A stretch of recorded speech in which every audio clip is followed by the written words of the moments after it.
Hello Prep 3. We will start lesson number 1 in unit number 2 وهو بعنوان Physical Properties of Electric Current. بيقول لي We can't imagine our life without electric current. احنا طبعا our life كلها بنتعامل مع electricity و electric current، سواء electricity دي في devices و whatever. طيب ايه هي examples او ايه هي properties او ايه هي examples اللي احنا بنستخدم فيها electricity or electric current؟ Number 1, it is used to light up our houses, factories and streets. electricity انا بستخدمها عشان تعمل light up، سواء light up للستريتس بقى، للفاكتوريز، للهاوس. كل دي عبارة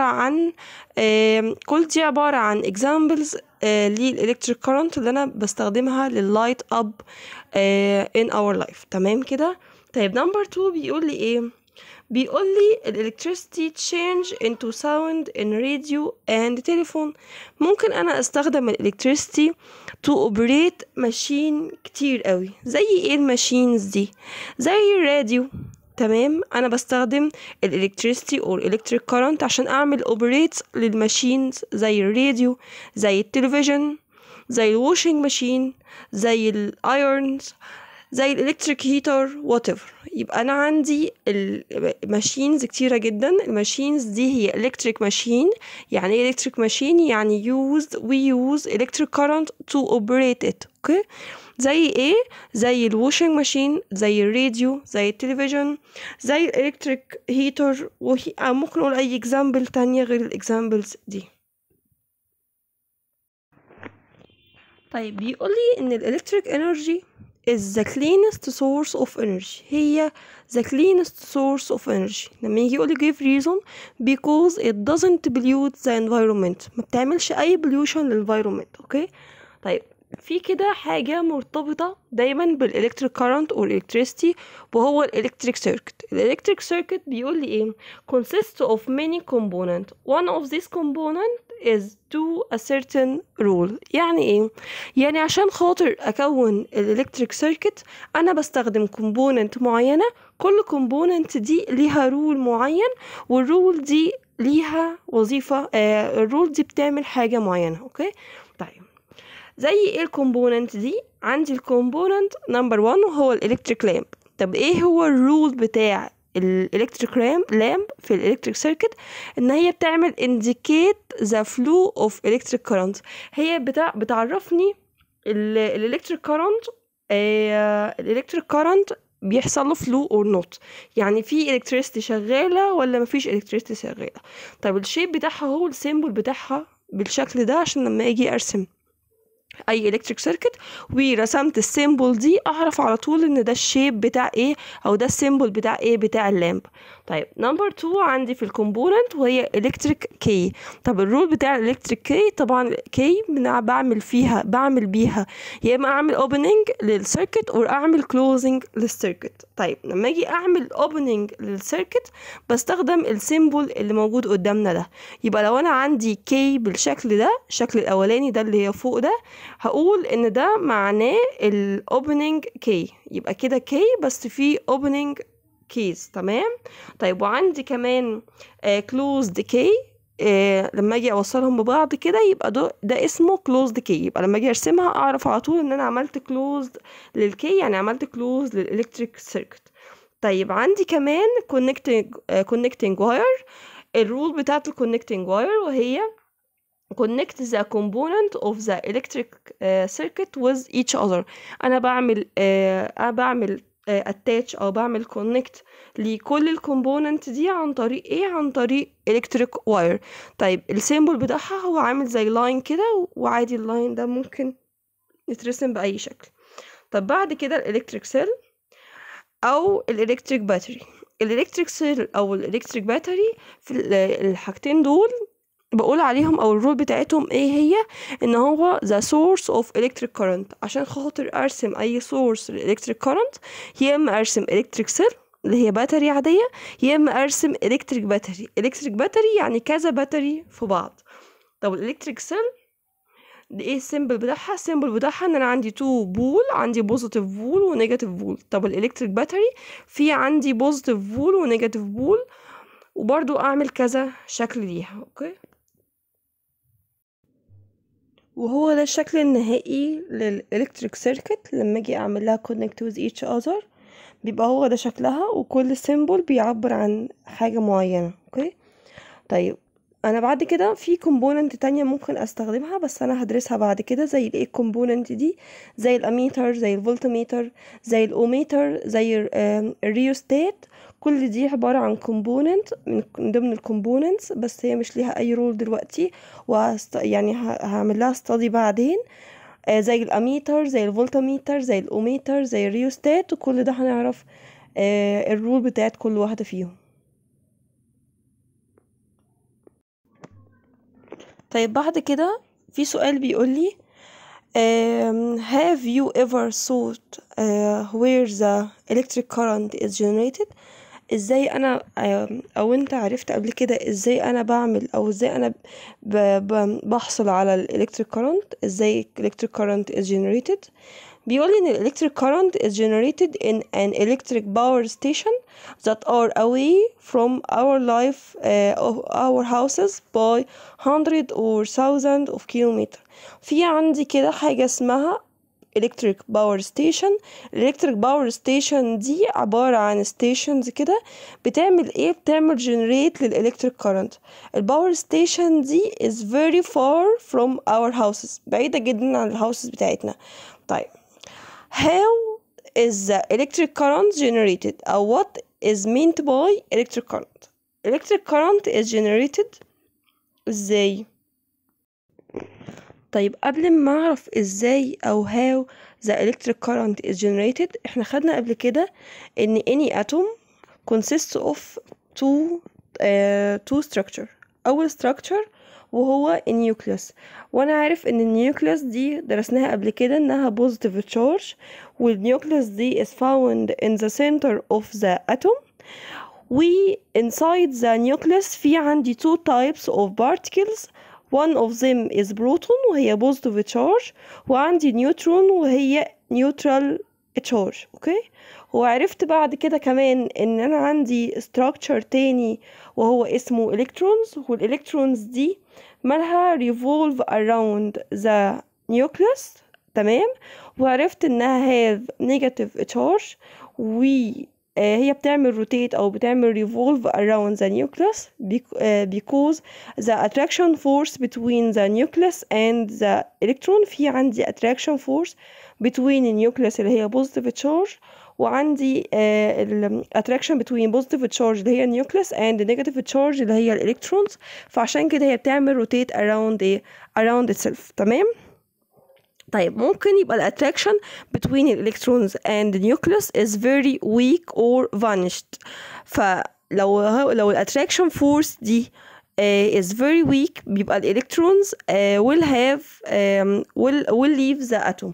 يبقى لما تبقى ال attraction force between the electron and the nucleus is very weak، ممكن الالكترون تعمل leave للاتوم وتبقى free. يبقى انا عندي negative charge كده تبقى free. اوكي، وهي دي الايديا بتاعت الالكتريك كارنت او generation. ازاي الالكتريك كارنت is generated؟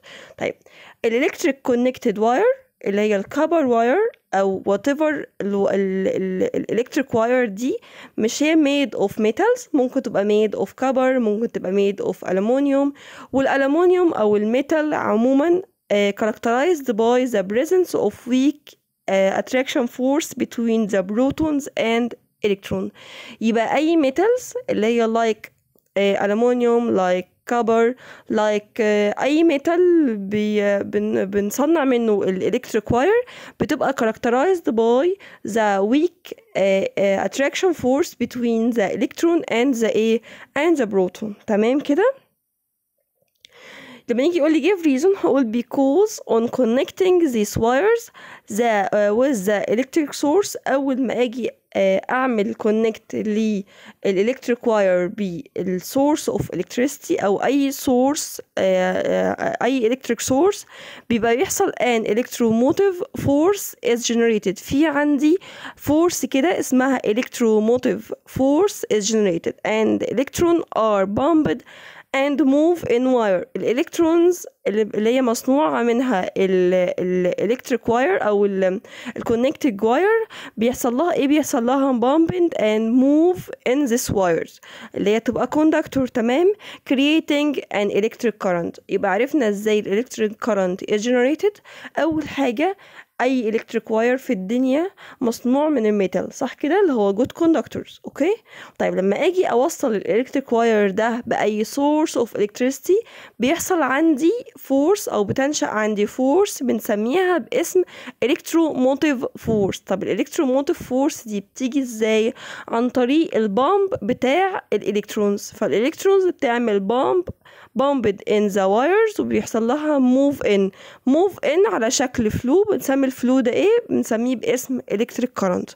ومن هنا اقدر اعمل definition للelectric current. لما يجي يقول لي define the electric current هقول it is a flow of electric negative charges. طبعا النيجاتيف charges دي اللي هي اسمها ايه؟ اللي هي اسمها electrons. اوكي. through a conducting material like wire او metal wire. يبقى تاني لما يجي يقول لي define electric current ده عبارة عن flow of negative charge. النيجاتيف تشارج دي اللي هي الالكترونز اللي جايه اصلا من الكوندكتور او الواير اللي مصنوع منه ايه؟ اللي مصنوع منه الواير. اوكي. طيب العنوان اللي بعد كده وهو physical properties of electric current. ايه هي الفيزيكال properties of electric current؟ اول physical property للelectric current وهي current intensity.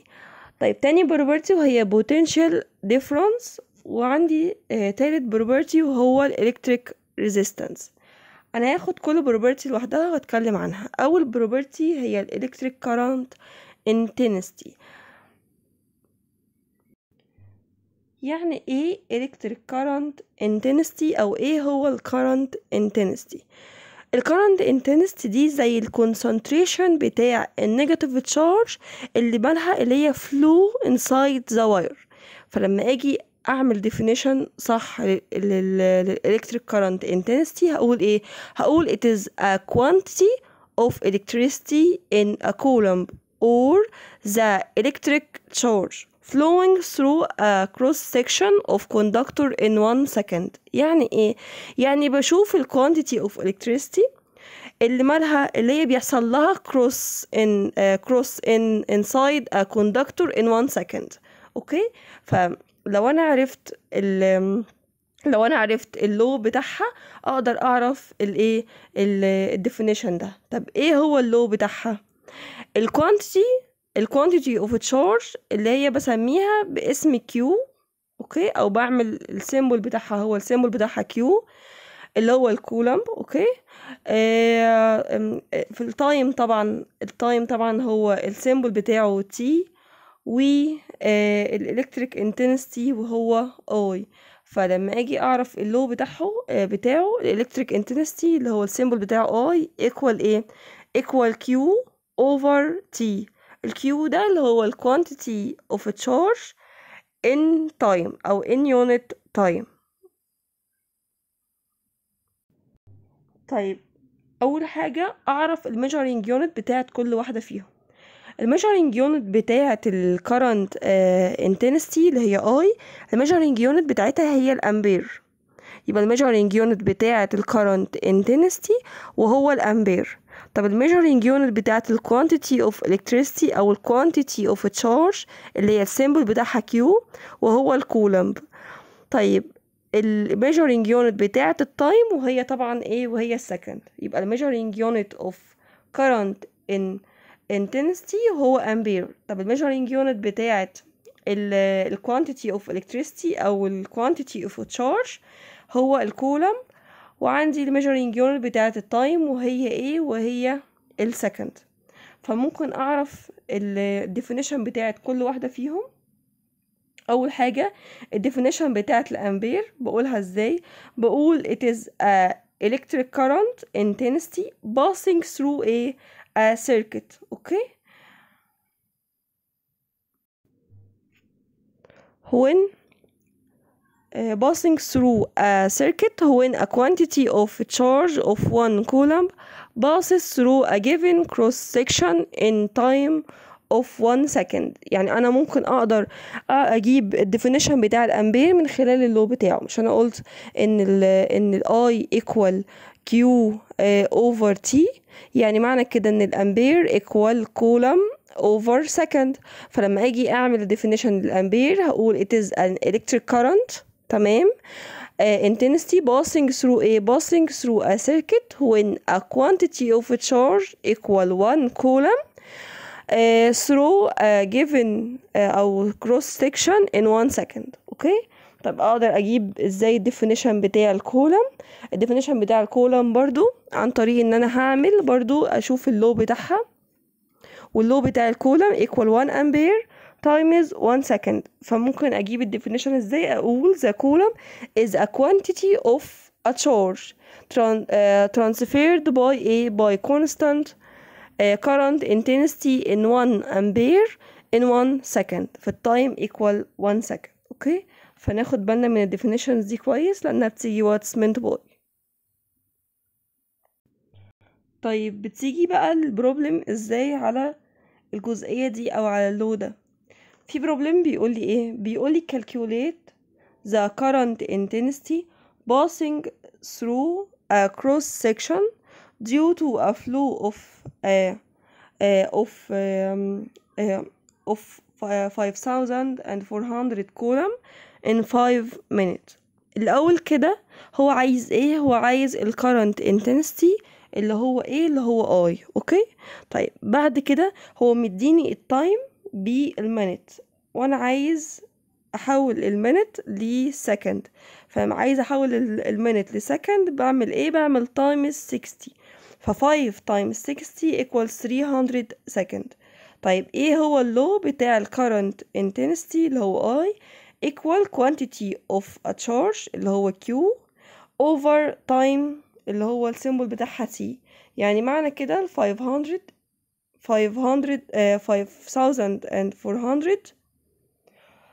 over 300 equal 18 أمبير. هقول البروبلم تاني. بيقولي calculate a current intensity passing through a cross section due to the flow of 5400 coulomb for 5 minutes. انا دلوقتي عايز ايه؟ عايز ال current intensity. طب هو مديني ايه او ايه الجيفنج بتاعتي؟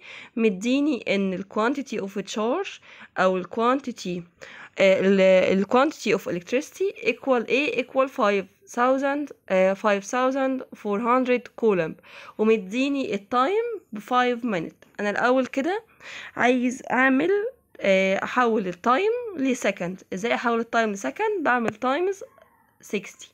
طيب انا عندي 5 minutes يعني 5 times 60 equals 300 seconds.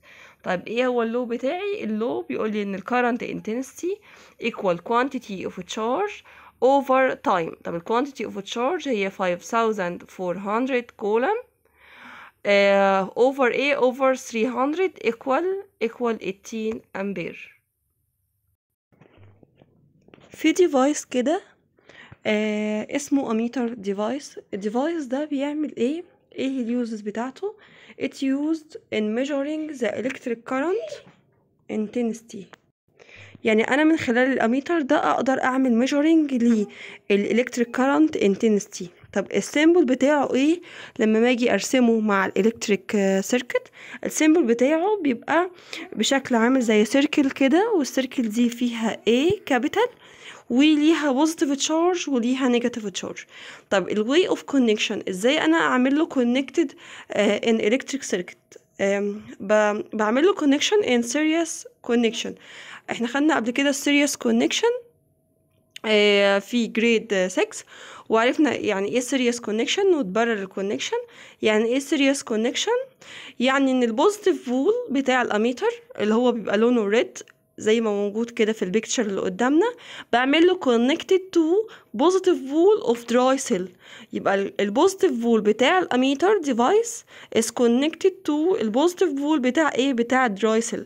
والنيجاتيف فول بتاع الاميتر اللي هو لونه بلاك بعمل له connected to negative pole of ايه؟ of dry cell. فاخد بالي لما اجي اعمل له connection للالكتريك سيركت، اخد بالي ان النيجاتيف فول اوف اميتر بيحصل له connected مع النيجاتيف فول اوف dry cell، والبوزيتيف فول بعمل له connected with positive فول اوف ايه؟ of dry cell.